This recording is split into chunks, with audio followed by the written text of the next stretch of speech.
राष्ट्रवादी Bhim army Bharat एकता mission Sonpur जड़े कर्मकर्ता आओ जी banner देखुन भीम पाठशाला जहाँकि भीम आर्मी द्वारा संगठित होती तार जिला संयोजक है आओ आमे जाऊँ जे आम जिले रे प्रत्येक गाँव रे प्रत्येक पड़ा रे प्रत्येक साई रे गोटे गोटे भीम पाठशाला गठन हो भीम पाठशाला माने मेन है बाबा साहब शिक्षा जी दे तीन मंत्र देकी जाइए पहला है शिक्षित हो द्वितीय है संघर्ष कर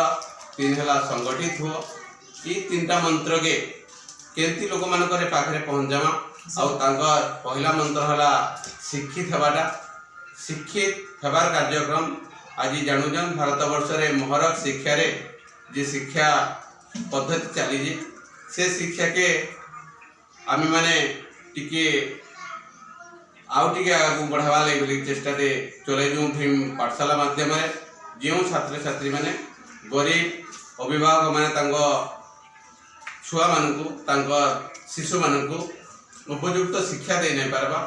तांको मानू आम संगठित करी गोटे माने ताको मानू उपयुक्त शिक्षा व शिक्षादान करा जाउजी ए भीम पाठशाला माध्यम संपूर्ण मागणारे आमती शिक्षार मानदंड उन्नति होगा से योजना कम करूँ आज ये परिप्रेक्षी में मु जनसाधारण को सुवर्णपुर जिलार समस्त अंचलवासी को अनुरोध करी भीम पाठशाला आपण गाँव में आपण पड़ारे आपण साहि गठन करने चाहूँ जदि आम सहित जोगाजोग करूँ आम मैंने आपण सहित अच्छू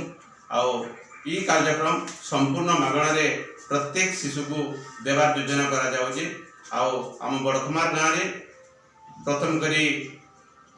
खोला होती ताकि आज दीर्घ 9 मास अब चली कंटिन्यूअसली भल छात्र छात्री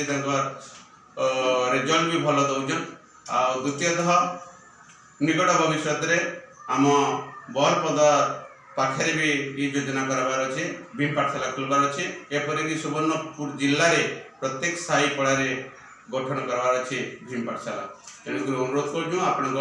तन धन मन देकरी सहयोग कर भीम आर्मी जी लक्ष्य उद्देश्य के साधित करूँ यही आपण मान प्रार्थना निवेदन जय भीम नमो बुद्धाय।